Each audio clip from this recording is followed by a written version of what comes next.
Okay,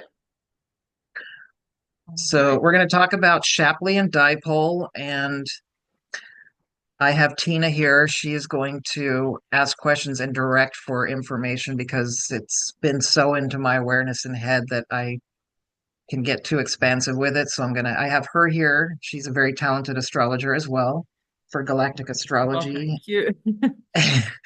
And she can help me keep focused because sometimes I get way out there. So we're going Well, to let's talk see. about. So I'm just going to show first in my chart the reason why I have this connection to Shapley and dipole. Um, because in my fourth house near my IC, I have Shapley is a huge influence conjunct my Jupiter, which it's not just my mother, but it's Shapley is like the womb of our particular area of this universe and creation. And it's in Scorpio in my fourth house, and my mother is a Scorpio. So, just to give you an idea of why these are such powerful forces and why I've had to understand them, because they're a balance in my life, and I've had to balance them. Saturn is conjunct the dipole repeller, and that's actually my father. He was not a Taurus, but he was very much the disciplinary part of the dynamics of mother and father and child for me. So how this plays out is I've had to balance and understand these opposing energies. So, how does that play out for everybody else? Let's look at the picture here. So, for me, what I came to the understanding of during a meditation with my or a hypnosis shamanic session from the Maori tradition of the octopus, which is my friend Linda Ohala does it. And I will put a link for her and for our beautiful Tiina in the description box of this YouTube video. But we'll get into this right now. So, dipole repeller is what I experienced in my meditation of truth was, or my journey into truth was the void. It was a source before any creation, and it felt peaceful. It felt like the beginning, but there was no noise. So it was like this electrical energy started to go through wanting to be created to explore and experience because just being comfortable in the void was really it was nice but there was no exploration, no evolution. So that's where the thought creation begins, that blue electrical lightning type energy. And I encourage anyone watching this video to do a short meditation on your own to just see if you can tap into that energy of the void, the thought creation. So thought doesn't become form until it moves into physical. And for us, this is our little part of this universe. Lenicaea is our supercluster, and we're located down here. But the big influences would be like the archetypes of parents, which Shapley would be the womb, the divine feminine, which is balanced with its masculine, and then the divine masculine, which has the balance with the feminine, because it is the void, it is darkness, which is connected to the yin in Chinese theory of yin and yang. So it does have that feminine creation energy, but it's also the electrical thought energy that forces creation to happen in existence or pushes that creation into the Shapley, which is the divine feminine, yet it's also full of color and light because physicality is not the void anymore. It does bring the separation of colors and light. So even though we think of the yang as being like the sun energy of creation and thought to form, in this perfectly balanced example, the dipole repeller is the void and thought creation, yet at the same time it's void of light because it's the combination of all color and source fractalized, and it came through in our region anyway. This is just a smaller version of the grand scale of creation, fractalized into different colors, like the prism. It shattered that blackness into separating colors so that we could discern and learn to work with all the different colors in a different way and experience them differently. And things fractalized and came into physicality, which shaped in the womb of Shapley for this part of our universe. And that came out of the womb as the Lenicae supercluster. And this is not a sex education video, but I will say so the dipole is like a sperm or the man, and the sperm comes not directly into the womb or the fallopian tubes where the baby develops in the womb. It goes through the entrance and then it comes up to develop in here and meet with the egg. This is just archetypal. It's not the way it really happens, it's just the energetics. And it's pulled by the great attractor, which we would say is the female part. Um, and then it does seed into the Shapley, and then it comes out to being in the Lena K, which is the developing baby. At Now, to take all that energy and to know that it's constantly evolving, it's always creating more, always more coming into physicality. But this baby, which is us in the middle, is interpreting the energies from the divine masculine and feminine, the father and mother energies. And now, whether you're in a family with two mothers or two fathers, there's going to be some parts that play out in a different way. But it's still, the baby is interpreting itself in a world of receiving information from both the divine masculine and feminine, and it has to create something new and become its own with the knowledge and the energy from both of its parental figures, but to become something different and better or more, evolve its own self, which is the desire of source or parents. I don't, if you're watching this video and you are a parent, you understand this, that you want your child to get to be better, have more, not to be like you, but to have more, know what you have and what your other parent has, and to make something different. So that is what we are doing here in this galaxy and this supercluster. We are constantly interpreting from both and creating something new. Anyway, does that explain it, Tiina, or should I go into something a little bit more?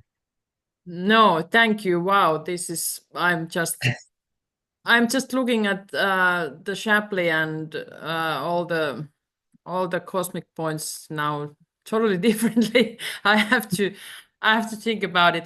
Yeah. I was wondering, you had this dipole repeller in your MC. Have you thought about it? What it means in your chart? Oh, Other than as this father figure, but do you well, think it is it's more, yeah. I mean, I meant it's more I was just showing you about how it works with the father and mother for me. That's why I attached Mhm. to it. That's why I'm understanding it in this way, because it's Yes. presented in my life. It's been something I can't get away from. But for me, yes, I'm striving to help other people see source and the void for what it is. Yeah, yeah, but I'm, it is beautiful because it represents this archetypal energies there very nicely. and Wow. it's a way to, it's for me to strive to understand that source is that unconditional love, and that it doesn't see good and evil, dark and light. It just gives its creates and lets all of its children play and decide for themselves and come to their own realization. I mean, obviously, in a human body, as a parent, you want to guide your children and a little bit more than Source does. So people call Source probably a negligent parent, but it's not. It's just allowing their growth. So that's the challenge in a human form, though, in this frequency vibration, is to guide that child and support them, but also allow them to know the balance of how to allow that child to explore on their own, but keep them safe and give them some kind of guidance, which Source doesn't do. It just wants to explore itself. So it creates and says, go out and do what you got to do. And I love all of you. And it, from our perception, that would seem very uncaring, but that's truly loving. Doesn't mean I want parents in this world to be that way. You got to guide your kids. It's a different energy, but that's the Mm, true nature of Source. It's unconditional love, whereas we always have some kind of conditions and contracts to put mm, structure to that growth and evolution. Whereas Source, it just expands. It's just there. That's our divine father and mother, and this is how it decided to split up so it could create new form. That's my perception of it. yeah, And I yeah. can relate to that really. Yeah, thank you.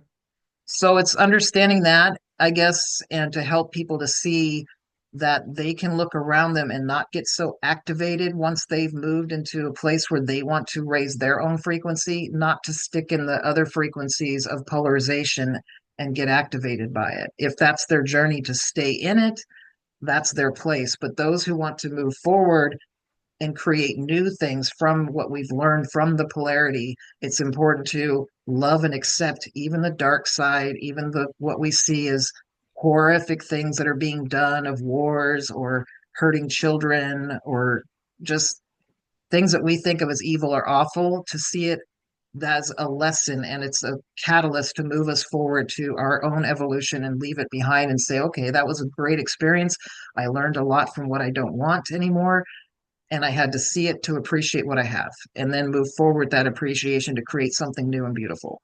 So that's what my MC I feel is from the void, why it's connected to the void, and why my fourth house close to my IC is also affected by Shapley, because it's that nature energy I came from, but it's also conjunct Arcturus in my IC. So it's that future. Like I said, it's almost opposing to what we understand as yin and yang, because the Mm. dipole is the void and darkness, which is considered feminine, but it's also the creation and thought of the masculine. And the Shapley is the colors and the light of the yang, but it's the real nature of it is to create and create form, which is really a feminine trait, the woman embodying the baby and birthing it. And it's the same with the, where did I go with that thought? Wow, I just got lost. Where was I going?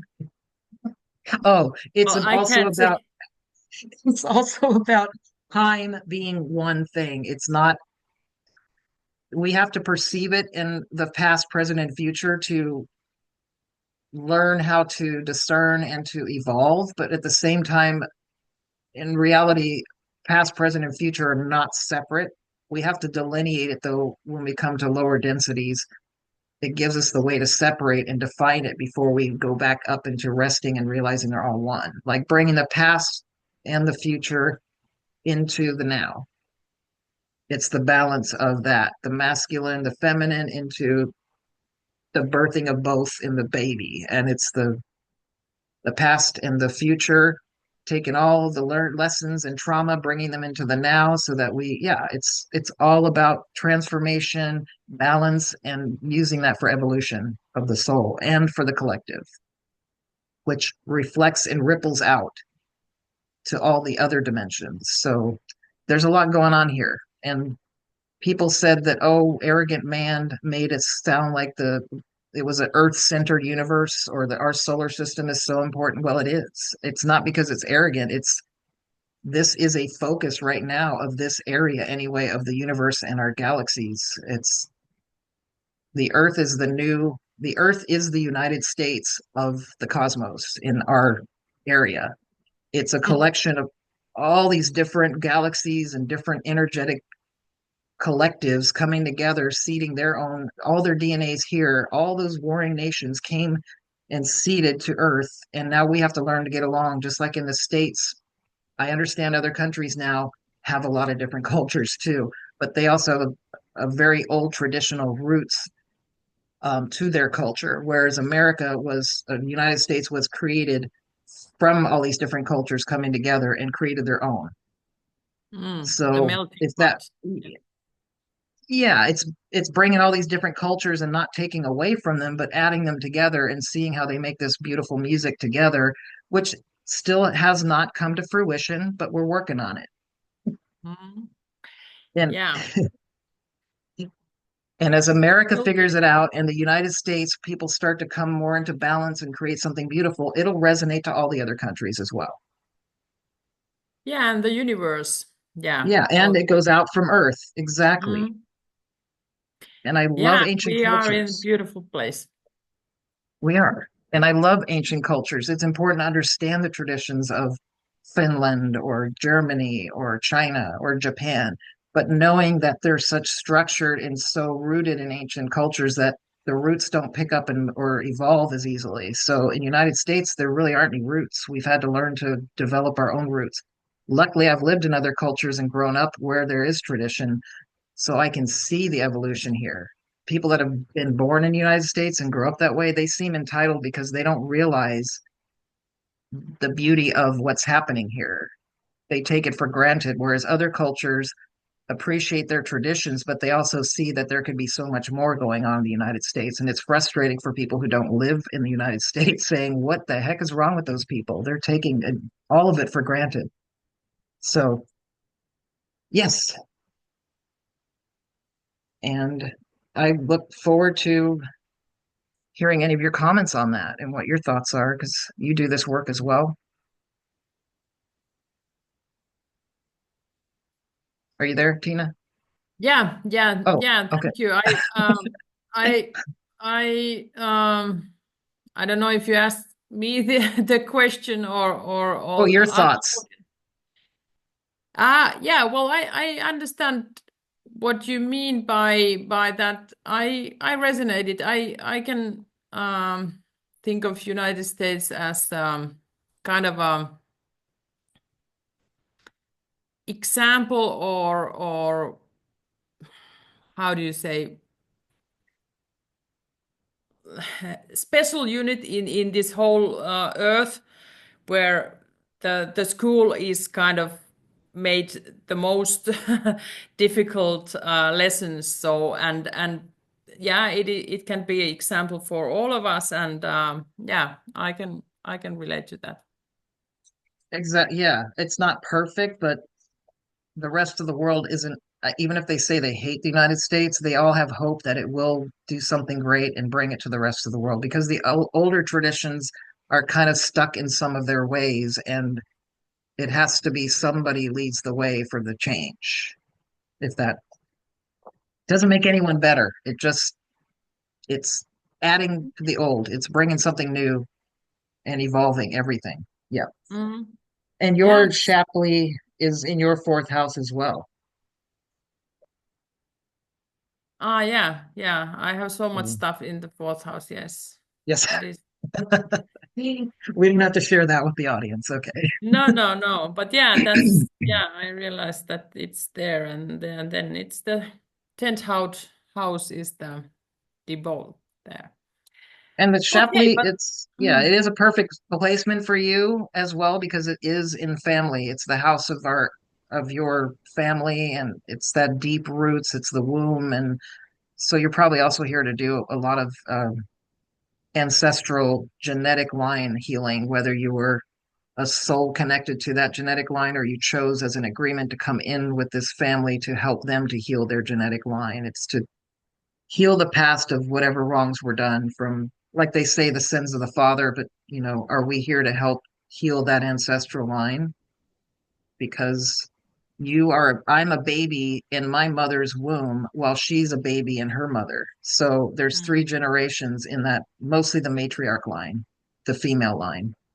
The man does his thing and he's done. I mean, you have their genetics, but you're really brought through the womb of your grandmother. So mm. everything my grandmother went through, I was feeling while she was pregnant with my mother. So Yeah, that is true. it's a weird thing to think Females. about. Yeah. Well, yeah. Let's not go in there. Yeah. Uh, Okay. Well, but that's the I. divine feminine you're really talking about. It's true. We're Mm, pulling in that divine feminine again because we have to stay connected to it. It is our roots and it's birthing of the new too. So, yeah, that's divine feminine has been knocking on my shoulder, or I don't know, is, wanting something from me, or yeah, it's calling me. I don't know. True Venus, I think, but yeah, I guess it's there more deeper in my fourth house. so we kind of explained the dipole and Shapley, and I wanted to give you a minute or two to talk about your work and where people can find you, and I'll put it down in the description as well if you want to. Okay, thank you. I didn't think about. Yes, well, I'm from Finland, and I have I'm galactic astrologer as well, like Kirk, and I my my web pages there is Kosminen Hattara, which is cosmic cotton candy, or in Finnish language, this Hattara is also the cloudy buffy thing. and it's also the kind of a it means also kind of old cranky witch lady in the forest. So I'm this cosmic cranky witch lady. So I don't know if it sounds sounds something that you want to have a reading with. But yes, you can find me from my web pages, and I do readings in Zoom and in English too and in Finnish. I would have to say, from reading your chart and talking to you, it's not the cranky old, it's more the wise crone. It's that energy. Okay. Sometimes Yeah. sometimes she gets cranky if she sees the world's out of balance, but you Well, definitely don't give yeah. that energy. Well, maybe it's not that cranky, but by the name, I wanted to the cosmic cotton candy. I wanted to have some lightness and some kind of a joke in the name because I don't think everything is that serious here. So we have to remind ourselves that, yeah, it's not that serious. Yeah, that's whenever people talk about the star Sirius, I always say, "Oh, you got it. Are you serious?" Always a little sense of humor in there with because there is a lot of shadow work we have to do here, so it's good to throw in the humor. All right, well, blessings, and I will put your link down below. And Thank for you. all of you that want to experience beautiful, wonderful, feminine, mother loving energy that Tiina holds, so um, find her, get a reading by her, and thanks for joining us today. And I look forward to being part of some of your videos as well, Tiina. Well, thank you, Kirk, and I have to thank you for your reading. It was amazing, and I got so many validations and answers, and yeah, you have a real talent there. So thank you. It's a pleasure being part of seeing your journey. It really is great to see other people and how they are moving through this life. All right. Well, thank you. Take care. Thank Bye. you. Bye bye.